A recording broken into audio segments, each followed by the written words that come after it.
أشهد أن لا إله إلا الله وحده لا شريك له أشهد أن محمدا عبده ورسوله لا نبي بعده اللهم صل وسلم وبارك على نبينا محمد صلى الله عليه وسلم وعلى آله وأصحابه ومن استنى بسنته إلى يوم القيامة. فأما بعد، أحبتي في الله وأخواتي في الدين، أعزني الله وإياكم, rahimani wa rahimakumullah. Kembali kita melanjutkan pembahasan kitab Sahih Fiqh Sunnah lin Nisa sampai ke halaman yang ke-70 dari sekian ratus halaman. Alhamdulillah Rabbil Alamin. Tentang wanita atau tentang hukum istihadhah, salah satu keadaan yang menimpa kaum wanita di antara tiga keadaan yang berhubungan dengan atau berkaitan dengan darah yang keluar dari kemaluan seorang wanita. Yang pertama adalah darah nifas, yang kedua adalah darah haid, dan yang ketiga adalah darah istihadhah. Dan dalam perjumpaan kita yang telah lalu kita telah sebutkan cara menentukan darah istihadhah, ya, kalau nggak salah. Sudah. Dan sejatinya perkara istihadhah di dalam syariat Islam itu hanya kembali kepada beberapa riwayat saja berkaitan dengan beberapa sahabiyah, beberapa sahabiyah. Di antaranya Ummu Habibah, yang kedua adalah Fatimah binti Abi Hubeish, dan yang ketiga adalah Hamnah binti Jahash. Hamnah bintu Jahash. Di halaman yang ke-71 disebutkan bahwa Nabi Muhammad sallallahu alaihi wasallam itu pernah bersabda kepada Hamnah binti Jahash ketika beliau mengadukan istihadhah yang dialami oleh beliau, maka Rasulullah sallallahu alaihi wasallam beliau mengatakan bahwa istihadhah ini adalah salah satu gangguan di antara gangguan syaitan kepada seorang wanita. Dalam hadis yang lain Nabi mengatakan bahwa yang namanya istihadhah adalah irqun. Irqun itu adalah penyakit. Atau dijelaskan oleh para ulama, irqun ini artinya sobeknya urat darah seorang wanita sehingga menyebabkan pendarahan. Itu yang dimaksud dengan irqun. Nasihat Nabi kepada Hamnah bintu Jahash, beliau mengatakan, jalanilah masa haidmu selama 6 atau 7 hari, setelah itu mandilah jika engkau mendapati dirimu telah bersih dan suci. Maka sholatlah 24 atau 23 hari malam dan siangnya, dan berpuasalah. Sesungguhnya hal itu cukup bagimu, lakukan yang demikian itu setiap bulannya. Nasihat ini diberikan Rasul kepada Hamnah karena Hamnah bertahun-tahun mengalami istihadhah. Jadi Hamnah ini bertahun-tahun mengalami istihadhah, sehingga sulit membedakan antara haid dengan istihadhah bagi dirinya. Nah, bagi wanita yang keadaannya seperti ini, maka ikutilah nasihat Nabi, jalanilah masa haid, artinya tentukan kebiasaan haidnya sebelum istihadhah selama 6-7 hari, mungkin sebagian wanita 8 hari, yang menjadi kebiasaan dirinya. Setelah itu mandi meskipun masih keluar darah, dan kemudian 24 atau 23 hari berikutnya sholat dan puasalah meskipun masih keluar darah. Maka lakukan itu setiap bulannya. sebagaimana masa haid yang dialami wanita-wanita lainnya dan masa suci mereka berdasarkan masa-masa haid dan suci mereka. Ini masa-masa haid kebanyakan wanita yang ada di wilayahnya atau di negerinya. Ya, karena setiap wilayah berbeda-beda. Karena masa haid ini tergantung apa? Masing-masing gen, ya, kemudian dan hormonal itu dipengaruhi apa? Makanan. Tergantung makanannya juga. Maka pasti hasilnya akan berbeda-beda. Yang keempat, kondisi menentukan darah istihadah, ya. Yang terakhir itu adalah ketika dia lupa akan kebiasaannya. Maksudnya dia lupa kebiasaan haidnya. Baik kadar maupun waktunya, dan dia kemudian tidak bisa membedakan darah haid dan darah istihadah. Pertanyaan, darah istihadah itu sifatnya seperti apa?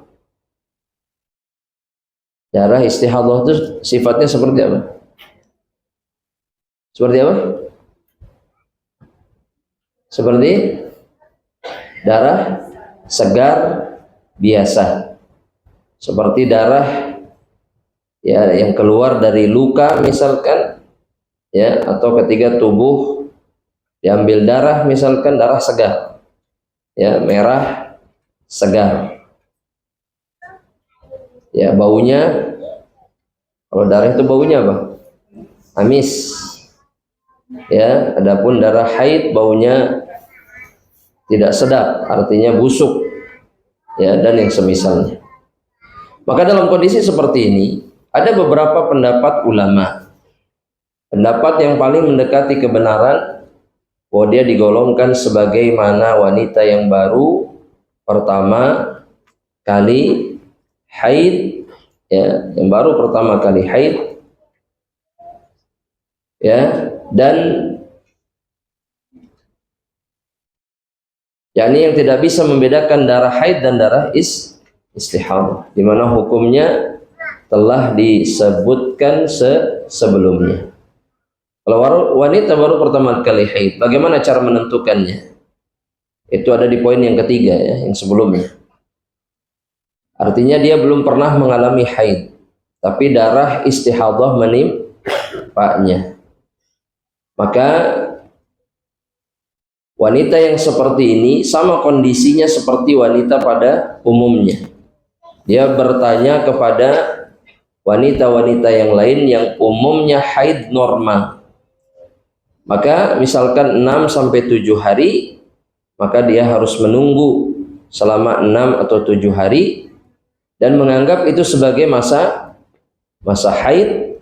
Setelah itu hendaknya dia mandi, dan darah yang keluar setelah itu disebut dengan apa? Darah istihadah. Wallahu taala alam bishawab.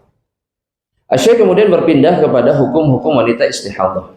Yang pertama, mustahadah. Anak gunakan istilah mustahadah, ya. Mustahadah itu artinya wanita yang istihadah, mustahadah. Adapun wanita yang haid disebutnya apa? Haid. Jadi keluar darahnya namanya haid. Tapi orang yang keluar darah atau mengalami haid namanya apa? Haid. Haid. Haid. Ya. Yang pertama, wanita istihadah atau mustahadah itu sama seperti wanita suci dari haid. Dalam kondisi tersebut, segala hal yang diharamkan kepada wanita haid tidak bisa diharamkan kepadanya. Apa yang diharamkan kepada wanita haid? Sholat, puasa,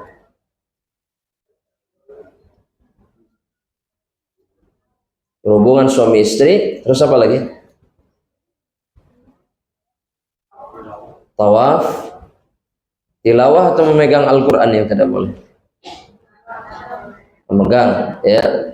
Kalau tilawah boleh, zikir boleh. Terus apa lagi? Sudah? Menikah, boleh menikah?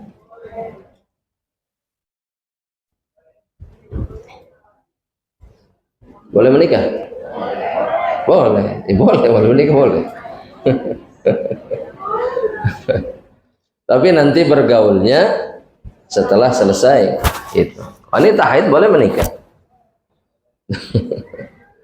Nah, yang kedua, wanita istihadah atau mustahadah dibolehkan berpuasa. Ini kalimatnya mungkin bukan dibolehkan, tapi kalau dia puasa wajib, berarti wajib berpuasa. Ya. Tapi maksudnya di sini yang dibolehkan berpuasa sunnah.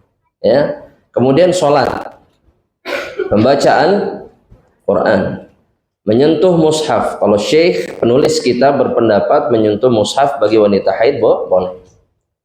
Melakukan sujud tilawah. Kenapa sujud tilawah boleh? Karena tidak butuh toharoh, tidak butuh bersuci. Kemudian sujud syukur boleh, ya, dan lain-lain. Sebagaimana wanita yang suci dari haid. Hal ini berdasarkan kesepakatan para ulama. Itu yang kedua. Yang ketiga, istihadah tidak harus berwudu setiap kali hendak sholat selama wudunya belum batal. Beliau mengatakan itu karena sebab hadis yang menunjukkan batalnya wudu, yakni perintah. Ada perintah Nabi kepada seorang sahabiah untuk berwudu setiap kali mau sholat bagi yang mustahadah. Namun hadisnya dhaif. Namun Syekh berpendapat lebih utama baginya adalah mandi dan berwudu setiap kali hendak mengerjakan sholat. Alasannya, hal ini berdasarkan hadis Aisyah radhiyallahu ta'ala anha yang diriwayatkan Imam Bukhari dan juga Imam Muslim, bahwa Ummu Habibah pernah istihadah selama 7 tahun. Lalu ia bertanya kepada Rasulullah sallallahu alaihi wasallam, maka Nabi mengatakan, ya, kepada dirinya memerintahkan untuk mandi, Dan Nabi mengatakan, hadza laisa bihaid, ini bukan haid, ini istihadah. Maka Ummu Habibah mandi setiap kali hendak sholat. Tapi sekali lagi ini hukumnya apa? Sunnah. Alal aqal, kata para ulama, cukup dengan wudu setiap kali akan sholat. Maka insya Allah ini lebih baik. Ya. Adapun wanita haid, perlukah dia berwudu? Jamaah, wanita haid perlukah dia berwudu? Enggak perlu. Kenapa? Karena dia tidak melakukan ibadah. Tapi boleh. Ada larangan tidak boleh berwudu. Hah? Ini sama jamaah seperti tidak ada larangan wanita haid untuk mandi dan membersihkan dirinya. Maka wudu lebih utama. Paham nggak maksudnya? Kalau wudu kan syariat, betul? Secara khusus dia syariat, berpahala dan seterusnya. Kalau mandi itu minal dari perkara yang mubah. Antum nggak mandi pun boleh, selama tidak menimbulkan madhar. Betul nggak? Anda mau tanya, mandi wajib? Mandi itu wajib nggak? Enggak. Menjadi wajib kapan? Kalau ada keburukan yang terjadi gara-gara tidak mandi. Jelas sampai di sini? Makanya sebagian sahabat itu di musim dingin mereka mandi seminggu sekali. Dan ini disebutkan oleh sebagian orang yang tinggal di Jazirah Arab, ketika musim dingin mereka nggak pernah mandi. Jarang, bisa sampai 10 hari nggak mandi. Iya. Dan ini tidak ada masalah di dalam syariat. Ya. Karena ada sebagian orang mengatakan atau berkeyakinan mandi itu minimal 3 kali sehari. Ini khawatirnya bisa jadi apa? Israf, melampaui batas di dalam sesuatu yang mubah. Karena pasti menghabiskan apa? Air. Karena gaya mandi orang Indonesia kan, masya Allah, menghabiskan apa? Toren, bukan bak lagi, toren yang dihabiskan. Ya, air yang ada di toren. Assalamualaikum. Kita lanjutkan. Yang keempat, wanita istihadah boleh dicampuri oleh suaminya. Artinya boleh digauli oleh suaminya selama bukan dalam masa haid. Ya, di dalam surat Al-Baqarah ayat yang ke-222, jika wanita haid, Allah Subhanahu wa taala memerintahkan laki-laki yang beriman untuk menjauhi, maksudnya untuk tidak menggauli mereka. Kata Allah, fa'tazilun nisaa fil mahid. Jauhilah, maksudnya jangan gauli ya an-nisa, istri-istri kalian, fil mahid, ketika dalam keadaan haid. Nah, istihadah bukan haid, sehingga hukumnya kembali kepada hukum asal, yaitu jawaz, boleh untuk digauli, dan ini pendapat jumhur ulama ahlus sunnah wal jamaah. Ya, yang kelima, wanita istihadah boleh melakukan i'tikaf di masjid. Sedangkan wanita haid ada khilaf, ada yang membolehkan, ada yang tidak. Ya, tapi ala kulli hal, ya, yang lebih selamat insyaallah tidak i'tikaf di masjid. Ya, tidak i'tikaf di masjid. Adapun wanita istihadah maka jaiz, hukumnya boleh. Ada dalilnya, yaitu apa yang terjadi kepada salah seorang istri Rasulullah sallallahu alaihi wasallam. Ya, di mana dalam hadis yang sahih riwayat Imam Bukhari, Nabi Muhammad Ibunda Aisyah mengatakan bahwa salah seorang istri Rasul yang sedang istihadah itu i'tikaf bersama beliau, yakni bersama siapa? Aisyah. Maka yang terjadi adalah dia melihat darah dan cairan kekuningan keluar dari wadah yang diletakkan di bawahnya. Jadi selama dia istihadah, dia menyimpan wadah ketika sholat. Jadi kalau sholat, dia menyimpan satu wadah di bawah, di antara kakinya, untuk menadahi apa? Darah yang keluar. Ya, nasallallahu salamata wal afiyah. Dalam kondisi apa? Dia sedang mengerjakan sholat. Dan ini menunjukkan bahwa boleh beriktikaf bahkan sholat. Ya. Jadi wanita istihadah ini sakit, atau dalam hadis juga disebutkan ini gangguan syaitan, ya, dan kemudian hukum syar'inya sama seperti wanita yang tidak haid, ya. Semua yang dibolehkan kepada wanita yang tidak haid maka boleh juga pada wanita mustahadah. Alhamdulillah, kita selesai dari bab taharah dari kitab Sahih Fiqh Sunnah halaman yang ke-72. Maka Syekh kemudian berpindah kepada bab berikutnya, itu babus shalah.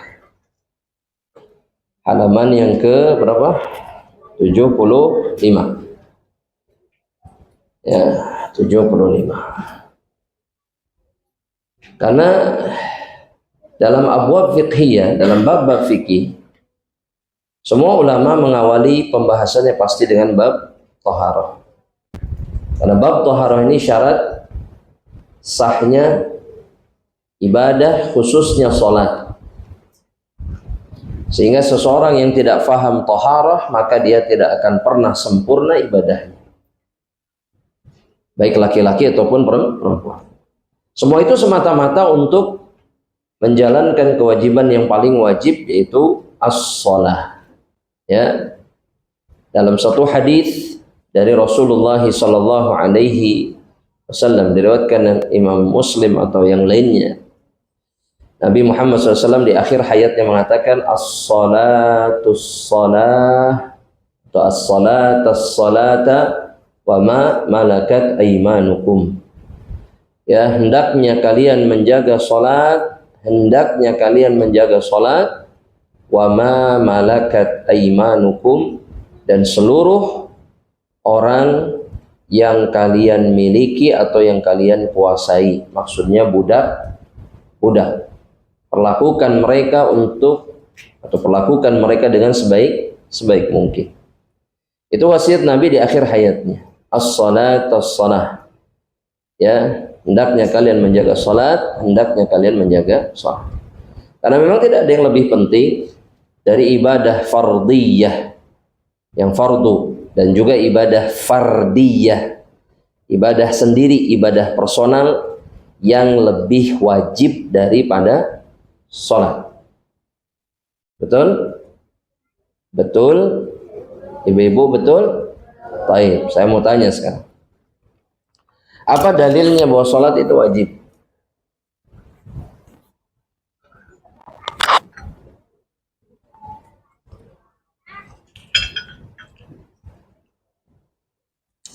Ditunggu, kan sudah lama sholat ini ibu. Bukan mati bahala wajib begitu, nggak bisa begitu dalilnya. Silahkan disebutkan.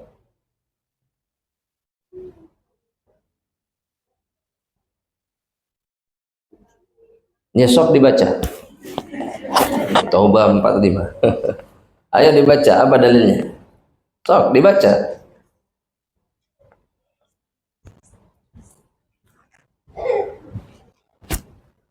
Anda tunggu sampai ada yang menyebutkan.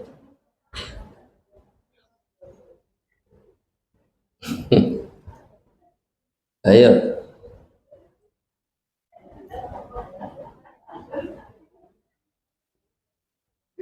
Sok cari. An-Nisa 100. Sok dibaca.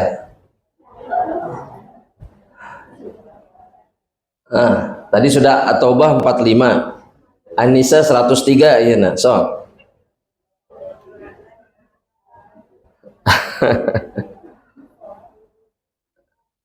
Ayo dibaca yang depan aja lah, mungkin ibu-ibu malu mungkin. Sok yang bapak-bapak silakan.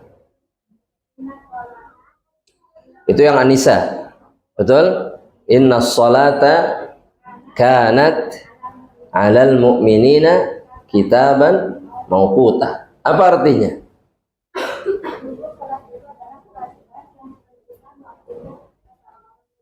Ahsan. Itu dalil yang pertama.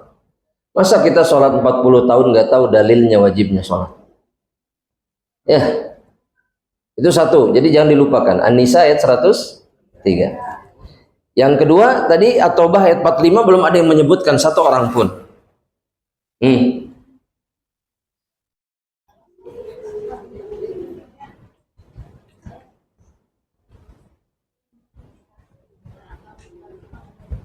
Berapa? Oh, Al-Baqarah 53 atau 43? Gitu. Al-Baqarah 43. Apa kata Allah? Wa aqimus sholata wa atuz zakah. Dirikanlah sholat, perintah itu mengisyaratkan, menandakan kewajiban. Wa aqimus sholah wa atuz zakah. Sekarang itu tulis dan ingat baik-baik. Ayatnya bukan nomor dan nama suratnya. Ayatnya yang diingat-ingat. Bahwa yang namanya sholat itu wajib. Ya. Jadi kalau ada yang tanya, kata siapa sholat itu wajib? Kata Allah. Apa dalilnya? Wa aqimus sholat wa atuz zakah. Atau dalam ayat yang lain surat An-Nisa ayat 103 kata Allah apa? Inna sholata kanat 'alal mu'minina kitaban mauquta. Dan ayat yang memerintahkan sholat itu begitu banyak di dalam Al-Quran. Begitu juga dalam hadis Nabi Muhammad sallallahu alaihi wasallam. Banyak sekali, ya. Maka sholat itu adalah perkara yang paling wajib. Itu satu. Asy-Syaikh di dalam kitabnya beliau menjelaskan bahwa sholat dalam pengertian bahasa adalah doa. Ad-doa. Tulis. As-sholatu lughatan, sholat secara bahasa itu artinya ad-doa. Makanya solawat, ya solawat yang kita tahu kepada Nabi, solawat untuk Nabi Muhammad SAW itu, kenapa disebut solawat? Karena solawat itu doa. Ya. Nah, solat pun, solat maksudnya ibadah yang kita ketahui yang diwajibkan sama Allah, itu disebut dengan solat karena di dalam solat yang kita kerjakan terkandung doa, terkandung permohonan. Ini supaya lebih jelas, karena doa di dalam Islam terbagi menjadi dua. Ada doaul ibadah, ada doaul mas'alah. Ya, ada yang disebut dengan doaul ibadah, ada yang disebut dengan doaul mas'alah. Ya, yang sering kita lakukan dengan lisan, memanjatkan doa dengan ucapan, itu namanya doaul mas'alah. Ya, itu namanya doaul mas'alah.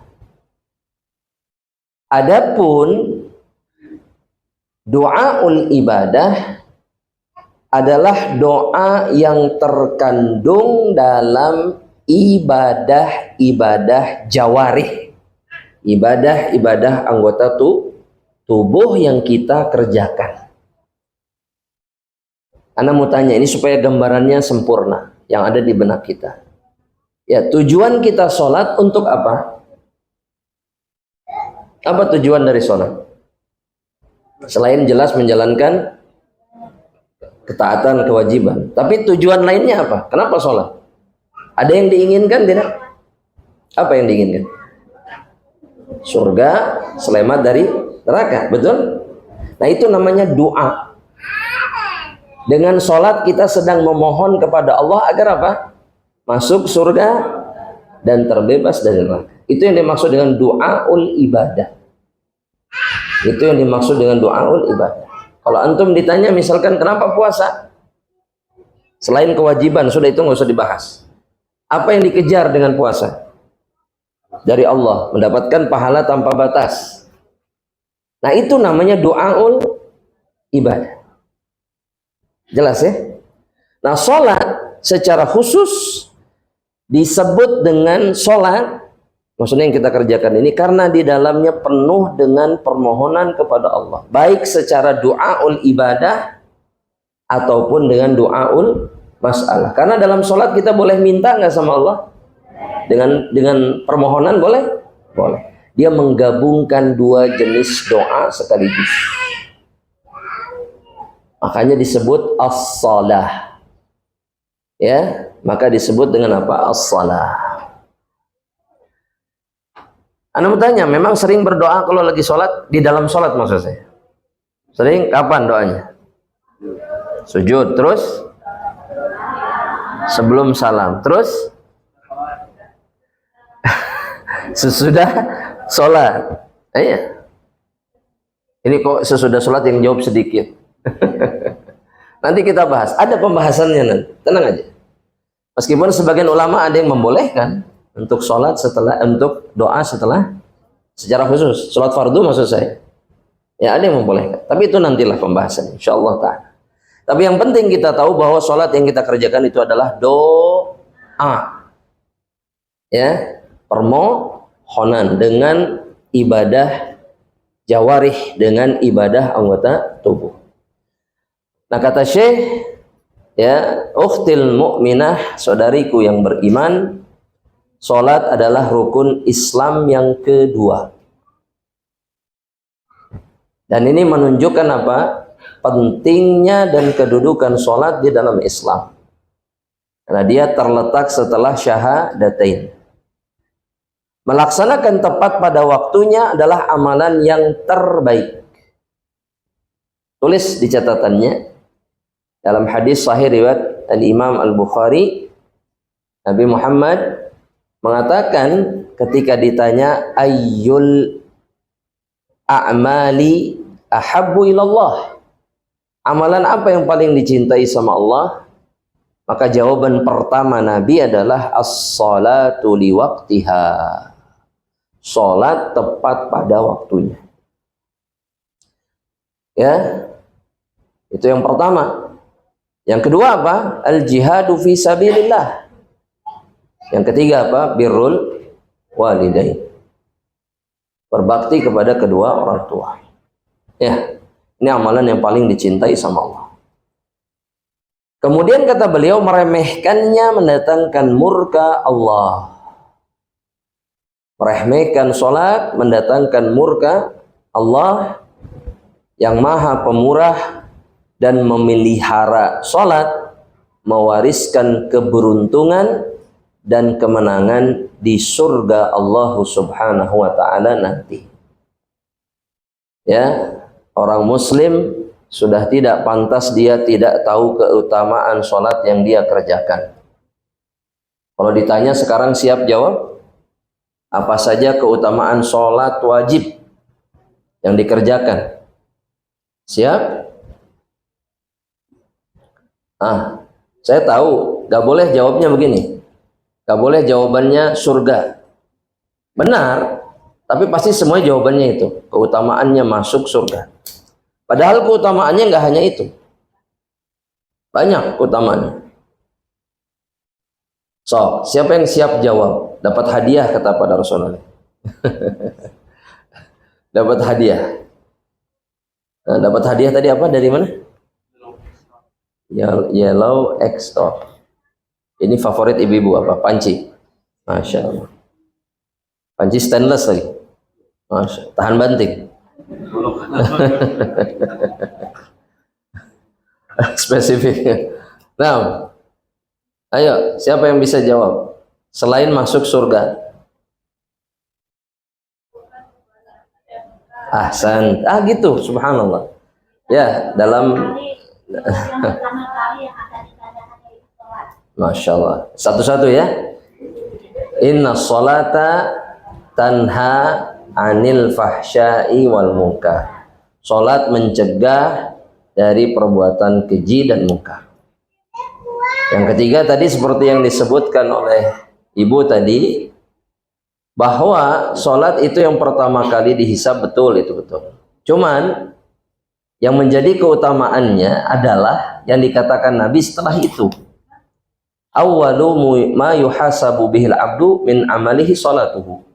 Yang pertama kali dihisab oleh Allah dari amalannya sholatnya.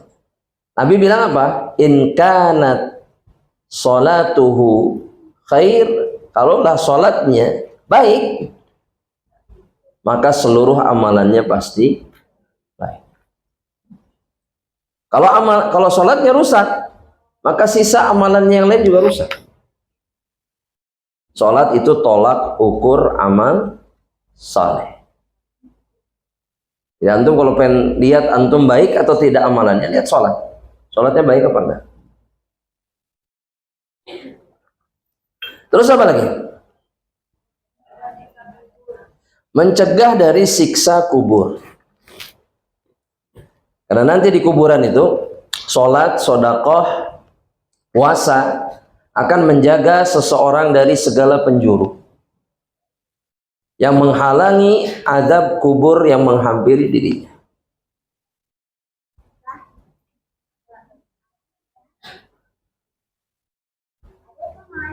Gak tahu.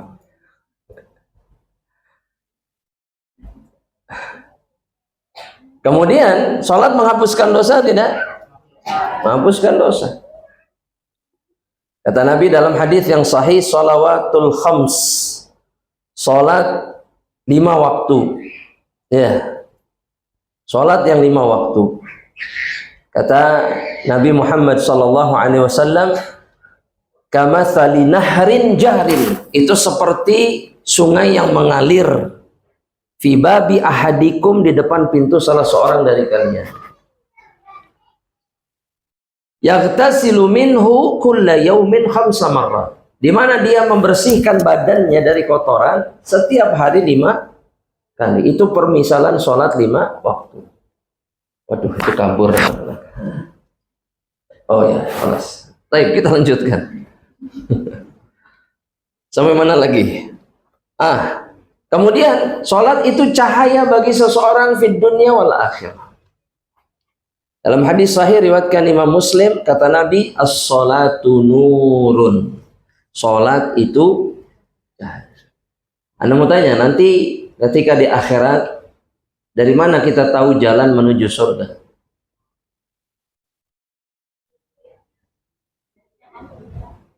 Kan poek, ada matahari gitu, ya ada. Kalau sudah lewat mahsyar sudah tidak ada.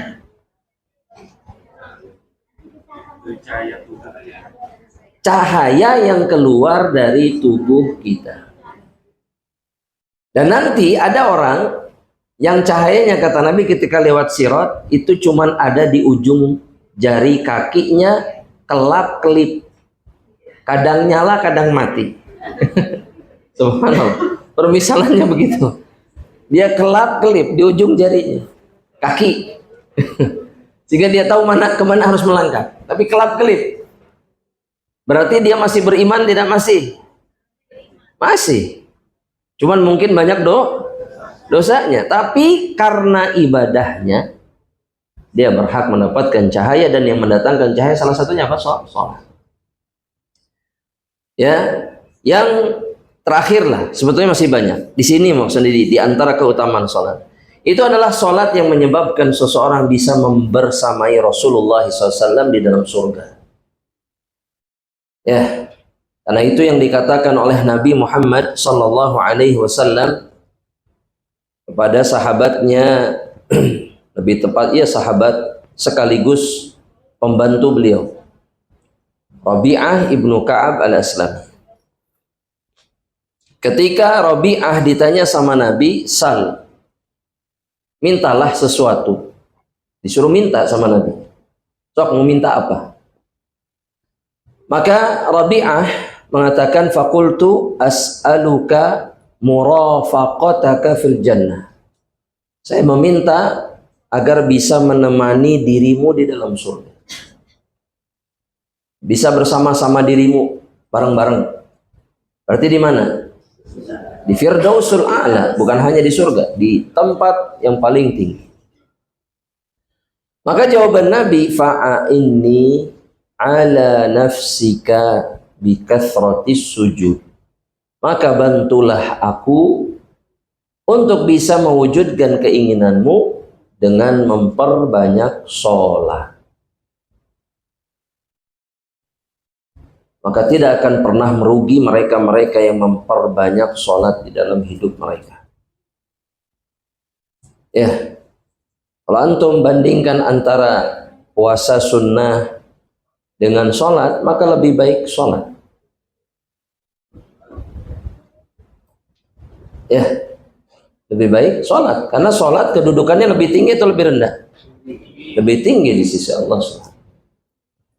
Bahkan seseorang amalannya tidak dinilai dengan banyaknya sholat sunnahnya, tapi dengan banyak dan baik sholat yang dikerjakan. Makanya para ulama itu amalan mereka yang sering mereka lakukan itu sebenarnya sholat. Ya, sholat. Maka sholat mendatangkan kemuliaan bagi orang-orang yang mengerjakan. Nah, Asy-Syaikh kemudian menyebutkan satu bab yang lainnya setelah menyebutkan pengertian dan kedudukan sholat. Beliau mengatakan hukum meninggalkan sholat. Hukum meninggalkan sholat. Sebelum dibahas, kalau menurut hadirin meninggalkan sholat hukumnya apa? Betul. Terus status keislamannya seperti apa? Dipertanyakan. Agak sulit, status keislaman dipertanyakan itu agak sulit menentukannya. Maksudnya masih muslim apa enggak? Ya, berarti nggak jelas kan? Bisa muslim, bisa tidak. Tapi apakah tidak jelas seperti itu orang-orang yang meninggalkan sholat? Jawabannya tidak, jelas. Orang yang meninggalkan sholat itu hukumnya jelas. Kita lihat apa yang dikatakan oleh beliau. Saudariku muslimah, ketahuilah bahwa orang yang meninggalkan sholat karena mengingkari kewajibannya, garis bawahi kalimat ini, maka dia dihukumi kafir, yakni keluar dari Islam. menurut kesepakatan kaum muslimin. Ya, jelas sampai di situ? Berarti sepakat, ijma.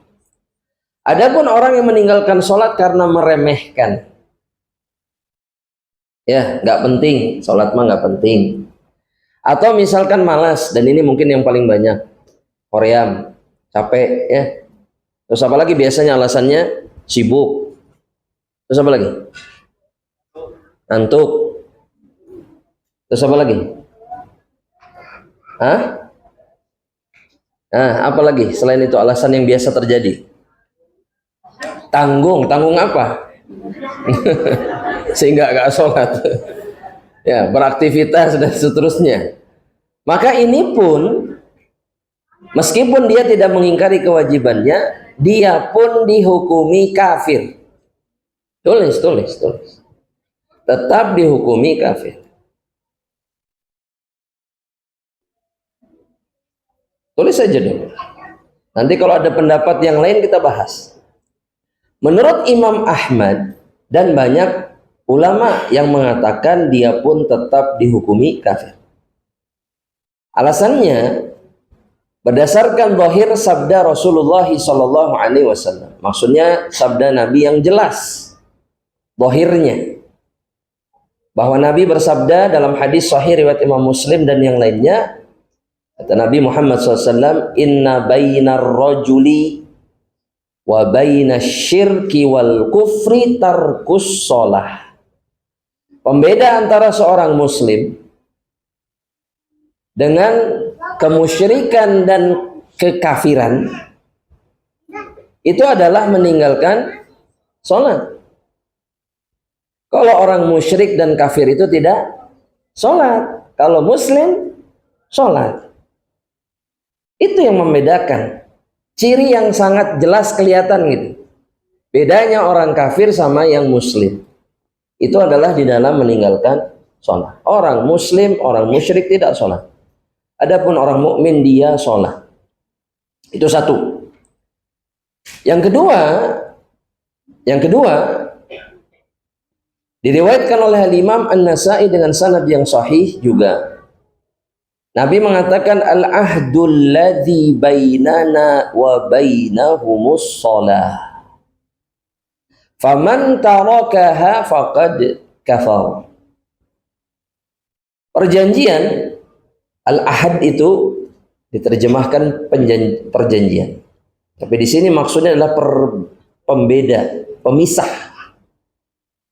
Pemisah, betul. Pembeda atau pemisah antara kami, maksudnya orang muslim, orang mukmin, wa bainahum, dengan mereka orang kafir, adalah as-shalah. Pembedanya adalah salat. Faman tarakaha, maka barang siapa meninggalkan salat, kata Nabi, faqad kafara, maka dia telah kufur, telah kafir. Meskipun ada yang berpendapat tidak kafir, keluar dari Islam. Ada Imam Abu Hanifah, Imam Malik, Asy-Syafi'i berpendapat meninggalkan sholat karena meremehkannya. Alasannya ini, seperti malas atau yang lainnya, dia tidak keluar dari Islam. Tapi karena apa? Tidak keluar dari Islam, tapi apa? Di sini disebutkan kafir. Maksud kafir di sini apa? Kafir kecil. Kafir kecil itu apa? tulis. Kafir kecil atau kufrul asghar, ya, itu adalah kekufuran yang tidak mengeluarkan seseorang dari Islam. Asghar, atau yang dalam bahasanya Ibnu Abbas radhiyallahu taala anhu itu adalah kufrun duna kufrin. Kufur tapi tidak keluar dari Islam. Tulis saja dulu, tulis. Yang harus kita pahami bahwa setiap maksiat, dosa, penentangan kepada kewajiban atau aturan Allah, di dalam Islam disebut dengan kufur. Dalam Islam disebut dengan kufur. Secara umum kufur. Tapi di antara perbuatan tersebut ada yang mengeluarkan dari Islam, ada yang tidak. Kita kasih contoh dalam hadis Tirmidzi, dalam hadis At-Tirmidzi, Nabi mengatakan sibabul muslimi fusuq, mencaci orang muslim itu kefasikan. Wa qitaluhu kufrun, dan membunuhnya, menumpahkan darahnya adalah kufur. Yang dimaksud dengan kufur di sini apa? Keluar dari Islam? Apakah membunuh mengeluarkan seseorang dari Islam? Tidak. Disiksa di neraka iya. Tapi kekal di neraka? Tidak. Tidak. Tidak kekal di neraka. Jelas? Di sini ada isyarat bahwa yang perbuatan maksiat itu dihukumi apa? Kufur. Nah, gara-gara ini kemudian terjadi penyimpangan pemikiran, salah memahami dalil oleh orang-orang Khawarij. Orang Khawarij itu berdasarkan dalil-dalil yang sahih ini, dia mengatakan membunuh keluar dari Islam. Karena dia nggak paham yang dimaksud dengan kufur di sini apa. Kok Ustadz paham? Kita paham karena para nabi dan para sahabatnya yang memahamkan kita. Nabi tidak pernah menganggap orang yang membunuh keluar dari Islam. Tapi Nabi bilang kufur. Betul? Berarti ini kufur kecil. Tidak mengeluarkan seseorang dari Islam. Itu yang dimaksud dengan kufur kecil. Mudah-mudahan bisa difahami. Cuman tulis. Ini berkaitan dengan sholat. Ya. Atau kita lanjutkan dulu apa yang dikatakan oleh Syekh di sini. Pelakunya berada di bawah kehendak Allah. Kalau Allah ingin menyiksanya maka Allah siksa. Kalau Allah ingin mengampuninya maka Allah ampuni. Ya. Dan Syekh mengatakan meskipun dua pendapat di atas berbeda, tapi kedua kelompok tersebut menghukumi orang yang meninggalkan sholat ya sebagai pelaku dosa besar. Bahkan dosa yang sangat besar setelah syirik kepada Allah. Apakah engkau rela wahai muslimah apabila keislamanmu diperselisihkan? Masih muslim atau tidak? Ya. Dan wallahu ta'ala a'lam, saya secara pribadi lebih memilih pendapat yang mengatakan telah keluar dari Islam. Kenapa? Karena tidak mungkin ada orang yang memiliki keimanan di dalam hati itu kemudian meninggalkan sholat. Ya, semalas-malasnya orang muslim. Betul? Betul? Kita tahu nggak bahwa orang-orang munafik itu sholat berjamaah di masjid sama Nabi waktu Nabi masih hidup? Ya. Terus sekarang ada orang-orang yang sama sekali nggak sholat terus mengatakan dirinya mukmin.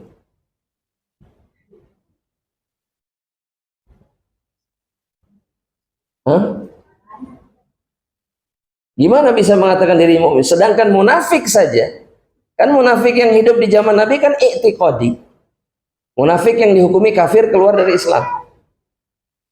Tapi mereka masih ke masjid berjamaah. Meskipun nggak semua waktu sholat. Isya, subuh nggak ada. Tapi zuhur, asar, maghrib di masjid. 15 tidak pernah sholat sama sekali. Terus ngatakan abdi mus, lebaran soft paling pertama. Baju paling halus. Betul? Bangun lebih dulu kalau lebaran. Puasa itu datara sholat. Betul? Atau puasa tapi tidak. Apa gunanya? Apakah sholatnya puasanya diterima kalau nggak sholat? Paham maksudnya? Lantas bagaimana kita bisa mengatakan dia masih muslim? Allahu a'lam bishawab. Ya, mudah-mudahan Allah jaga kita dari meninggalkan perbuatan meninggalkan salat. Waliyadzubillah. Mungkin sampai di sini dulu ya. Insyaallah taala kita lanjutkan. Insyaallah kita mulai ke bab yang sangat-sangat penting insyaallah, itu bab salat, dan kita akan jabarkan insyaallah dalam perjumpaan-perjumpaan selanjutnya. Bismillah taala. Masuk nanti ke salat yang diwajibkan insyaallah. Baik, kalau ada yang mau ditanyakan silakan. Dan ada pertanyaan ya. Ada pertanyaan. Tadi dapat panci nggak yang tadi? Enggak ya? Oh enggak. Oh nanti di akhir. Oh enggak ada yang jawab. Baik. Silahkan. Ada kertas mungkin atau langsung silahkan.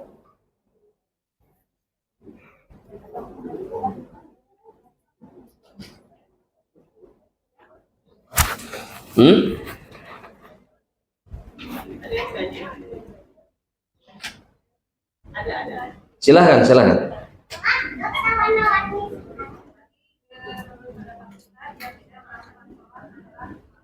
Iya.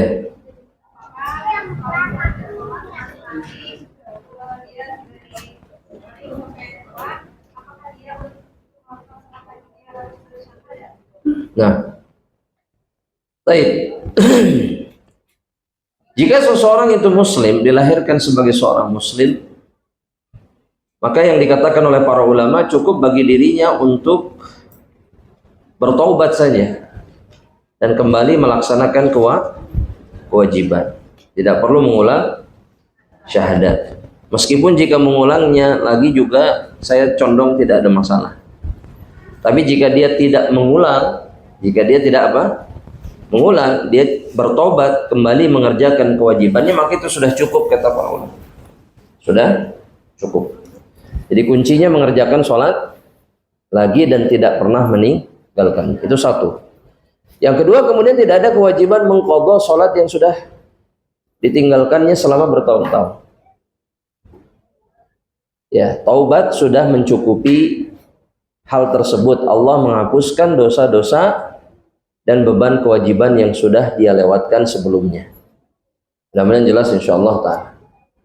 Dan bagi orang tua khususnya jangan pernah bermain-main dengan sholat anaknya. Ya, karena banyak orang tua yang bermudah-mudahan membiarkan anaknya tidak sholat karena menganggap masih kecil, belum wajib. Tapi diperintahkan oleh Nabi untuk dididik, dibiasakan, khususnya kalau sudah sampai usia 7 tahun. Dan wajib maksudnya diperintahkan dengan ketegasan di usia 10 tahun. Tapi sebelum itu sudah diajari untuk sholat agar dia memiliki kebiasaan dan mudah untuk mengerjakan. Dan cerewet mengingatkan anak tentang sholat tidak ada masalah, karena itu yang paling penting untuk hidupnya dan menyelamatkan dia dari adab neraka. Ya, makanya beruntung punya orang tua yang cerewet mengingatkan sholat. Ya, agedoran, hese udang dibanjur sekalian, itu sudah nikmat. Itu orang tua yang sayang sama anaknya. Baik, kalau ada pertanyaan lagi silakan. Satu lagi. Assalamualaikum. Assalamualaikum warahmatullahi wabarakatuh. Silakan. Tadi untuk istiadat, bagaimana kalau baru mengetahui setelah bertahun-tahun bahwa hukum istiadat itu ternyata boleh sholat atau berpuasa dan lain sebagainya, itu mengganti ibadah sholat dan puasa sebelumnya kalau kita mengkodok atau bagaimana? Karena tidak tahu ya. Wallahu a'lam. Ya, cukup bertobat ya. Cukup bertobat. Itu yang Anda tahu. Ya, sementara jawaban dari Anda seperti itu. Nanti kita cari jawaban yang lebih meyakinkan insyaallah. Karena Anda ragu dengan jawaban Anda sendiri. Makanya insyaallah kita carikan jawabannya dan mudah-mudahan Allah jaga kita semuanya insyaallah ta'ala. Amin. Satu lagi yang paling terakhir. Kalau ada. Boleh. Bapak-bapak juga boleh. Misalkan kita tadi sholat nih, apakah sah misalkan dalam kita sholat dan kita terganggu tapi dalam apakah sholat itu sah? Sah. Sholat itu sah. Sholat itu sah. Ketika kita di dalam sholat terganggu oleh pikiran yang lain, maka sholatnya tetap sah, tapi pahalanya yang berkurang. Apa buktinya? Buktinya Nabi Muhammad SAW beberapa kali terganggu pikirannya di dalam sholat. Baik itu diganggu sama cucunya, baik itu diganggu sama syaitan, baik itu juga terganggu dengan uang yang beliau simpan di rumahnya yang belum diinfakkan kepada orang fakir. Nabi pernah cepat-cepat sholat, kata para sahabat, sholatnya sangat cepat, tapi tetap tumakninah. Setelah salam, beliau langsung berdiri masuk ke dalam rumahnya. Gak biasa Nabi seperti ini. Tapi tidak lama kemudian Nabi masuk lagi ke masjid dan menjelaskan apa yang terjadi. Tadi ketika sholat, saya memikirkan beberapa keping uang yang ada di rumah yang belum saya berikan kepada orang fakir dan miskin. Maka saya teringat terus sehingga saya mempercepat sholat saya dan saya bersegera ke rumah agar uang itu segera diberikan. Karena itu mengganggu pikiran Rasulullah SAW. Pertanyaannya, Nabi mengulang sholat atau tidak? Tidak. Itu tandanya sholatnya apa? Sah. Ya. Dan begitulah sholat kebanyakan dari kita sebetulnya. Ya kan? Dan di situ pun ada isyarat bahwa yang namanya khusyuk itu bukan berarti nggak mikir apapun perkara-perkara selain di luar sholat. Enggak. Nabi pun masih kepikiran gitu maksudnya.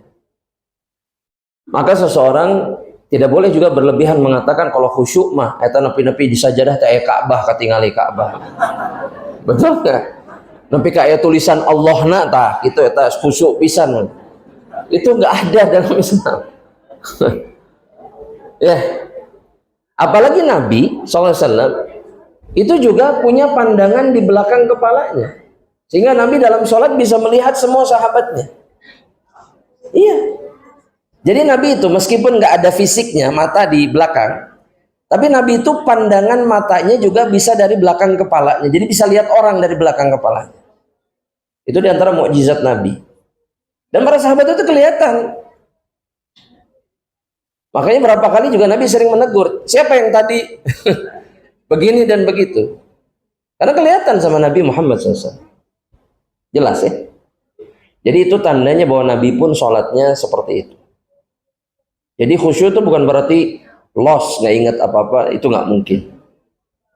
Tapi seseorang hendaknya mengendalikan pikirannya ketika sholat. Bukan berarti kemudian mikirin itu terus sampai lupa bacaan sholat. Apalagi kalau berjamaah kan nyalse gitu ya. Ah nungguan imam ya Allahu Akbar, Allahu Akbar.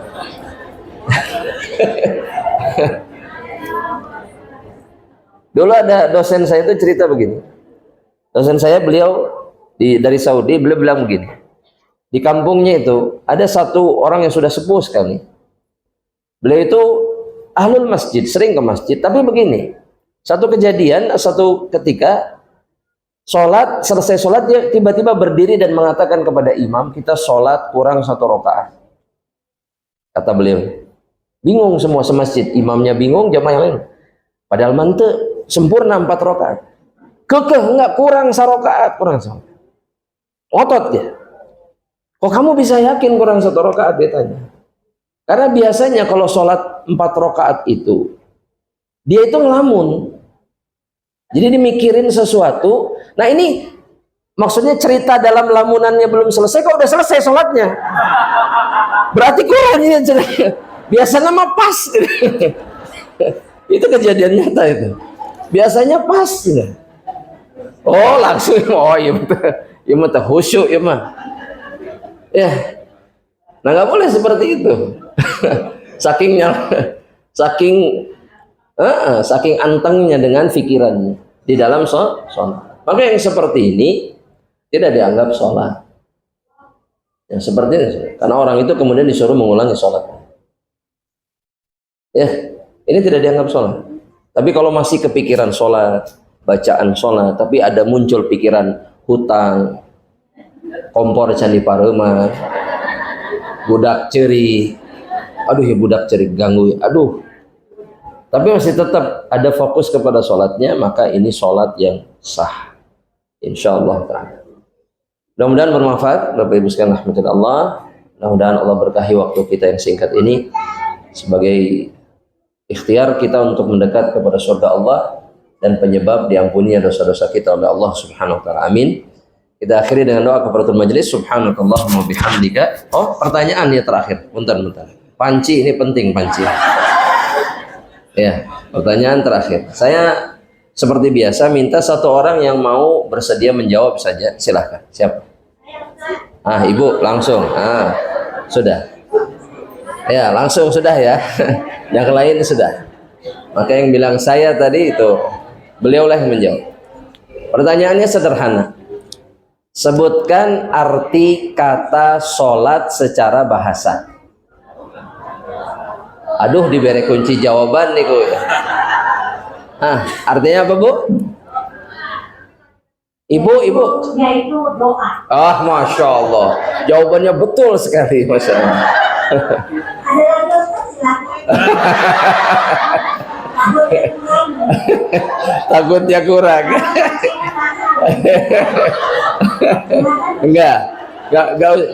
Yang bisa dipermudah nggak usah dipersulit. Tolak silahkan. Masya Allah, barakallahu fiik. Amin ya Allah. Amin. Warahmatullahi wabarakatuh. Barakallahu fiik. Kita tutup dengan doa kafaratul majlis. Subhanakallahumma wa bihamdika asyhadu an la ilaha illa anta astaghfiruka wa atubu ilaik. Assalamualaikum warahmatullahi wabarakatuh.